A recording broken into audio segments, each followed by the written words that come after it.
Welcome to Upticks with Jake Falcon, founder and CEO of Falcon Wealth Advisors. In this podcast, we help high net worth individuals overcome financial complexities. We do this by enhancing financial literacy and discussing topics in a language free from industry jargon. Join us as we help explain exactly what having a solid financial plan means, as Jake draws from years of experience in helping hundreds of individuals get financially organized and focused on their goals. We hope you find Upticks educational, entertaining, and shareable. Now, on to the show. Welcome back to the show. This is episode 260, Living Without a Budget. Cory, thank you for joining me back on Upticks. Jake, thank you for having me. And I want to send a special thank you to all of our viewers and our listeners and readers out there. Our subscriber count continues to grow. We are very humbled by the amount of people that are tuning into Upticks every week. Thumbs up would be greatly appreciated. 5-star rating, any reviews. And of course, please share this content with you think that anybody out there that could benefit from enhancing their financial literacy, because that's the whole premise of Upticks. Cory, every week I like to ask you what's going on in your personal life before we dive into the show's topic. So what's going on in your personal life? Two quick things. It does feel like deja vu, Jake, because the last time we recorded this, you asked me about what I'd been up to, and I talked about how I watched the Cardinals get beat up on. I just watched the same thing again this last Friday in Kansas City. So that was 2 Fridays in a row. Went to the Cardinals and Royals game, and it was like watching two teams try to win a baseball game. But they're getting there. They're making progress, but it's probably going to be a few seasons. So went to the game here Friday night, Kansas City. You mean try to lose or try to win? It's like they're trying to win, but it's like there's a lot of baseball teams that know how to win. When those two teams were playing each other, it seemed like they were both trying to win, but maybe despite themselves. I don't know. It was all over. It's just an ugly game, but it was fun. What else you got? I did start a new book called The Splendid and the Vile. I am up, Jake. I'm pulling something that you have before. I think I'm up to 4 or 5 books right now that I'm trying to read. So I need to try to trim that down and finish a few of them. The new book that I started is called The Splendid and the Vile, and it is about Winston Churchill and his rise during World War II. And ultimately, as Nazi Germany started their attack on England. You know my favorite Churchill quote? Which one? When the facts changed, I changed my mind. Have you heard that one? Yes. Yeah, he's super interesting to read about. I haven't read about him, but I think that any leader should be bold enough to change their mind when the facts change. And I think a lot of people inappropriately will hold someone accountable for what they said. And, I was like, you ever had that happen to you, Cory? Well, you said this. I was like, well, the circumstance of it changed or the facts have changed. And so right. I changed my mind. And I think anyone in a leadership position can probably understand what I'm talking about. So I like that if anyone ever, it doesn't really happen that often, but if anyone does call me out on it, I say, well, I'm going to say next time someone does, I'm going to say, well, Churchill said, when the facts change, I changed my mind. So yep, that's my Churchill quote. With me, more golf stuff. I'm having a lot of fun playing golf right now. It's nice and hot, so the golf ball goes further. I bought this thing called the Stack, which is a weighted golf training shaft, basically. So there's not a club at the end, but there's weights. And I got recommended by Luke Kluver, one of the college golfers that we sponsor, because they use it in Oklahoma. He goes to OU. And I've only done the base session and the two workouts since then. But I've already seen, I had a baseline, then I went down, then I went back up. So I'm hopeful that I will keep going up. So stay tuned. And everyone, please make sure you tune in to Upticks to see if Jake can increase his swing speed, because that's what I'm trying to do. All right. We'll hold you accountable, Jake. All right. Thank you. But today's topic, and this is fun for our audience, so just so everybody knows, normally Cory and I will compare notes prior to recording Upticks. We got some feedback from our communications director, Luke, that he thinks just having a conversation about a subject and not being as prepared will make the show more entertaining, perhaps more educational and more conversational. So Cory didn't know today's topic. I knew it, but Cory, I didn't let you know. So I want to talk about living without a budget. And one of the most common feedback or observations or when I'm talking with clients, Cory, and maybe you have, maybe you don't, but I'm curious to hear. First off, most all of my clients, not all of them, but I'd say more than 50% will go there, don't work off of a budget, meaning they don't keep a spreadsheet. They're not using Mint or some other app to track how much money they're spending at the grocery store, how much they put in their gas tank or whatever. So I want to talk about what some successful clients have done to still live a profitable, successful, retirement and leading up into retirement, even though they don't have a budget. So I'm curious though, just this is unofficial, of course, Cory, but do you know, based on the hundreds of meetings you have every year, how many clients you're working with that actually keep a budget? I would say that it's probably 30 to 40%. They keep a budget. They keep a budget. So you're saying 60 to 70 don't, right? And I got to say over half, right? It's probably more. Mine's probably 67, but we'll just say over half. So the point is, and we'll talk about some things. If you do want to keep a budget, I think, Cory, we should wrap up today's show about talking about some of our clients that, the 30, 40, 50% that do keep a budget. But I want to talk first about clients that don't keep a budget and some things that they do here. So, rattling it off here, just to simplify things before we go into the minutia here a little bit. The most important thing you can do if you're not keeping a budget is make sure that your debt is not increasing every month. I think that's a great indicator that you are living within your means. So if you use credit cards like most Americans do, paying off that balance every month, or if you have a balance, making sure that that balance is shrinking every month. I think that's probably, table stakes, fundamental 101. You get income coming in, whether you're working or retired. Is your debt growing or is it shrinking? And if your debt is shrinking, then it could be safe to assume that you're doing okay. Now, again, there's a lot of other factors. Are you saving for retirement, based on where you are in life? But I'm saying, generally speaking, Cory, that's one of the things that I want to talk about today. Is a shrinking debt is a good sign that you're hopefully going in the right direction. Do you want to throw out another indicator that you see with clients that don't have a budget, maybe from running their financial plans and looking at things? Yeah, my experience is that the clients without a budget are oftentimes the clients that have the least amount of debt. Good point. So that's another option. They don't have a budget because they don't need one. Right, because they don't have any debt. Maybe, their house is paid for, their credit cards are paid off every month. They get income coming in. They pay their electric bill, their water bill, their light bill, whatever, and that's it. They got enough. Good. Do you have another one you want to add?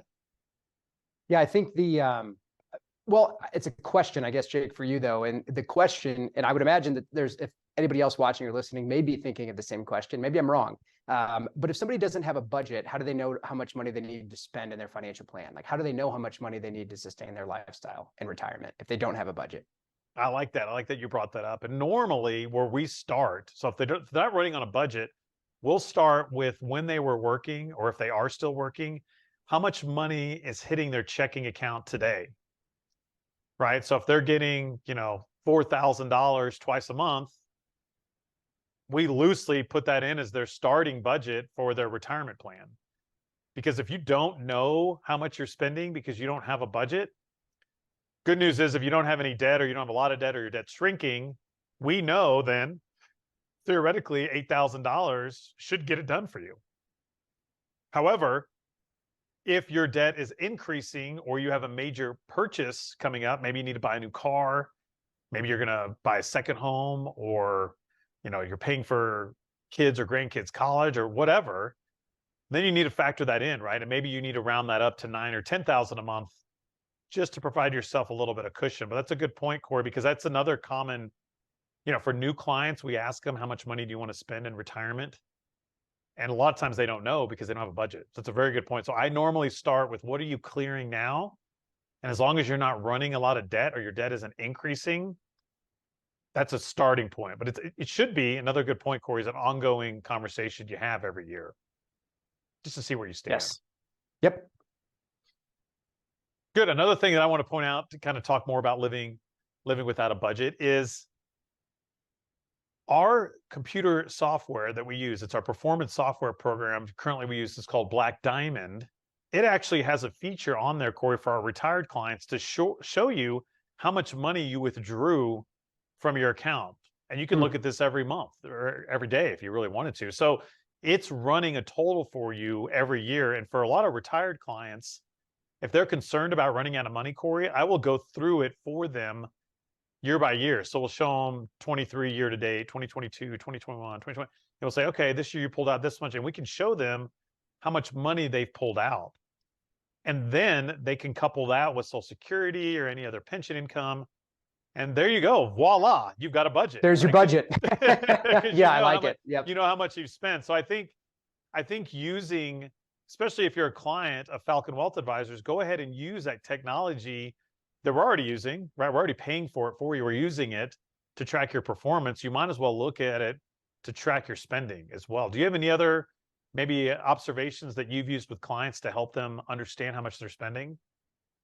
That's one of the main ones, because I think that, for clients that are retired, maybe they're taking regular distributions from their accounts, but they need to pull extra funds periodically because they have expenses that come up or whatever it might be. If we've worked with someone for several years, the data that you're referencing, Jake, will tell us right there. It will tell us if somebody pulled, $100,000 out of their account this year, but they pulled $200,000 out of their account last year. But there was $100,000 a year before, we can figure out where the extra money went, what ultimately the expense was. But I think that's a really helpful tool. Yeah, good. I have a quick, go ahead. Actually, you go first. Then I've got another one for you.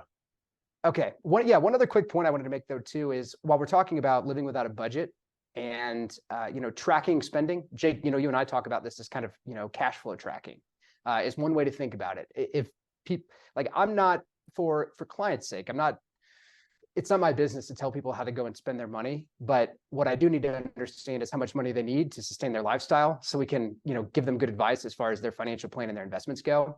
So I think that the clients ultimately whose spending is most aligned with their values, which is something we've talked about on the show, I would speculate, Jake, that those people are oftentimes probably some of the clients that are less inclined to need to track or to keep a budget, because they understand what's important to them to spend money on and what's not important. And I think golf, Jake, is a perfect example, right? You play a lot of golf. I don't play golf. I play a lot of racket sports. But for me, I know that any money that I spend playing golf is probably money that I'm not going to feel like I wasted necessarily, but it's money that, it's not important to me. So I'm not going to spend money on it. I would rather just say no and spend that money somewhere else that I do value. Right. I love that value alignment. I bring that up a lot with my clients.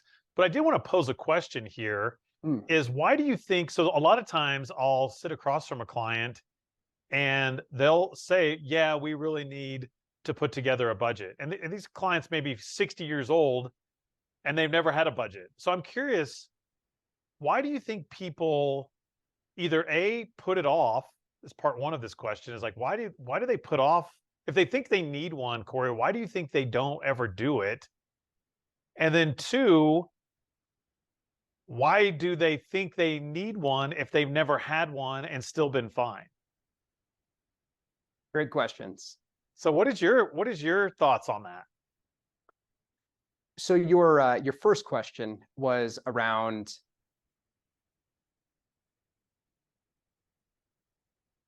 My first question is why? Why do people say they're going to create a budget and then they never do? Good. Okay. And they're 60. So let's say they're 60 years old. Let's say they're 60 years old. Why do people say, hey, I'm going to create a budget, and then they end up not doing it? It happens all the time. Does that happen to you in your client meetings? It does. I think there's two big reasons. One is because perhaps they just haven't needed one because they've had enough money coming in. They haven't accumulated a lot of debt. But maybe they feel like they do need to put that together before they transition into retirement. I'm just assuming the 60-year-old in this example is still working.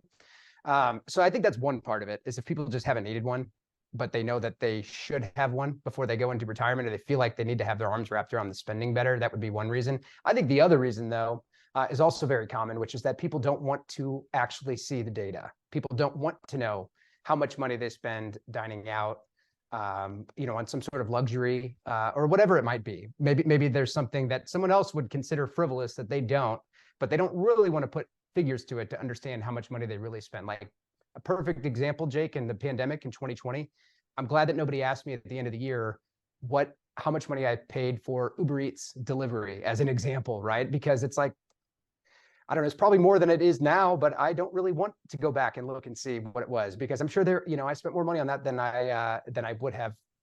Really that makes me think of a great point though. So I tell clients that like, look, if you are having trouble sleeping at night, if you're arguing with your spouse, if you're nervous, Yes. if you're anxious, then you need to look at the data. You need to do this. You need to, and I don't care if they have $5 million, if they are still nervous, sweating it, upset, and they come in my office and they say, I'm worried that I'm spending too much money. And even though I show them, well, your financial plan trajectory is still healthy, then I still encourage those clients, Cory, to at least map one out so they can at least categorize things and see where the money's going. So that's what I will do. But if they just say it nonchalantly, like, okay, Jake, you're saying our plan's fine, we really should put together a budget, then I'll challenge them and say, why? Why are you going to put together a budget? Are you worried? Well, no, I'm not worried. Well, then I'm telling you've run, and this goes into my second part of my question, is like, you've been fine without a budget for 60 years. Why are you creating a budget now? Your financial plan looks healthy. You're setting yourself, and I don't care if they're 40 years old, right? You're setting yourself up to retire. You're saving it correctly. You're doing everything right. Then I would challenge them and say, why do you think you magically need one now? Because society says you need one? Because a lot of financial advisors say you need one? That's where I'm going with today's topic, is that I don't think, believe it or not, Cory, I don't think everybody needs a budget. For years, believe it or not, I didn't have one. And this is my 17th year, and I would argue probably for over half of those years, I didn't have a budget. I would do it in my head at night, loosely, like, this is how much I'm making, this is what I'm spending, am I doing everything right? But I didn't keep a spreadsheet. I didn't use Mint. I didn't use the financial planning software program that we have today. So again, I think a budget, it helps two types of people. One, it helps people that are upside down and are spending too much. So those people need a budget. So if you're depleting your retirement and your financial plan shows you going out losing money or running out of money, I think those people could benefit from a budget. And I think people need a budget if they are having stress or anxiety or frustration over their money. Then I think they can benefit from a budget. But if you're just saying it because you think that's the right thing to say to your wealth advisor, I would encourage you, Cory, and I'm sure you do, is to challenge a client. Say, hey, maybe you don't need one. I've said that. Maybe you don't need a budget. You just tell them that because you think that's what I want to hear as your advisor. Right. So it's kind of like, it's kind of like somebody that's healthy going on a diet, right? It's like, if you're the proper weight and you go get a physical and everything is checking out and you eat healthy, right? You know if you eat healthy or not. Would you tell your doctor, well, I'm really going to go on the Atkins diet? I would hope your doctor would say, why? Everything's checking out. You're doing the right things. So anyways. All right. So for the second part of today's show here, and I know we've got to wrap up here soon, is I want to talk about, okay, so maybe someone's watching or listening or reading this right now, Cory, and they say, okay, you know what? This is bothering me. I haven't done anything about it, and I do want to do something, Cory. What are some useful tips that you have for people that actually either want to start keeping a budget, or maybe they're already doing it and maybe you can help them refine their process a little bit? Do you have any tips for people that, hey, say, you know what? Today I'm living without a budget. Tomorrow I want to have a budget. Cory, what should I do? Where do you point them? I would point them to the client portal offered by Falcon Wealth Advisors. We have a great tool through our financial planning software that allows people to link up bank accounts, credit cards, et cetera, to really help you understand your spending. My experience in using the tool, because I've used this myself, requires a little bit of work on the front end, just to make sure that the tool understands if I spend money at Quick Trip, right, that I'm buying gasoline or whatever it might be. The beauty of that, though, is you can set up rules and then it will automate and it will start tracking and categorizing spending for you. So it's really something that you can check in on versus something that you need to actively manage and monitor. Do you still use it? I do. How often are you logging in and checking it? Probably once a month. That's it? Maybe once a quarter even. Yeah. Wow. Good for you. So I use the same tool. It's called eMoney. It's a financial planning software we use. I usually check in probably on average 2 or 3 times a week. And I'm looking for, because I write a lot of checks still. And when I write a check, it doesn't classify it. So I have to go categorize my check writing. But you're right. I like it a lot too. It's pretty easy. But what about people that are watching this, Cory, that aren't clients? What advice would you give them? Other than to come see us, but what would you tell people that aren't clients? Other than to come see your friends at Falcon Wealth Advisors, I would tell them, you could do this in a spreadsheet. You could download, you can export data from American Express or wherever you have your credit card. You could export the data into a spreadsheet. You could start tracking it that way. And we have some spreadsheet clients that do very well that way, by the way. They don't use our software. They have their own system. And that's a good way too, also. And again, you don't have to, you can get, a budget doesn't need to be this stressful, overwhelming thing. A lot of people, Cory, will charge everything on one credit card to get the points. You can make it that simple. You can say, look, I'm going to charge everything on this card. I'm going to pay it off. Now, I'd highly encourage you to pay it off every month. But then hey, you know what, Cory? I charged $7,500 this month. You guys are sending me $8,000. I got a little bit of cushion in there. I know I'm good to go. Like you could make it pretty simple. Like you really could. It doesn't, so again, consolidating, using one thing, not having 10 bank accounts, right? Try to keep things organized, and you could look at it just that way. And you wouldn't say, you know what? I know I've got 7,000 or 8,000, whatever your quote unquote budget is, or how much money you're getting in income. You have that much to spend every month, and then you make sure that it's getting spent or underspent, and you're good to go. So again, you don't have to get crazy with it in spreadsheets and categorizing everything. I think it's fun. We actually have a cool exercise also as we wrap up here, Cory, that it's like basically building blocks. So if you really want to see, if you're more of a visual learner and you really want to see where your money's going, we have these blocks that you could stack up. So maybe each block represents $100 or $500 or $1,000, depending on how much you're spending every month.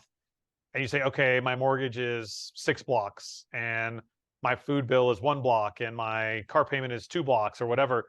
And you can lay it all out on a table, and then you can see in a 3-dimensional view where your money's going. And the higher the stack, the more money obviously is going there. And you're like, wow, I would love to see your Uber Eats stack during COVID, Cory. You'd probably been disgusted with yourself. We're going to leave it in the past. But my point is, it's kind of a neat tool. We have the blocks here. And again, our financial planners are happy to take you through that process, and we don't charge extra for our clients for that. So again, if you want to get us involved, that would be one way where we could help with your budget. But I think it was a good show, Cory. Again, a lot of people, I don't want people to feel guilt here. There's a lot of people out there living without a budget.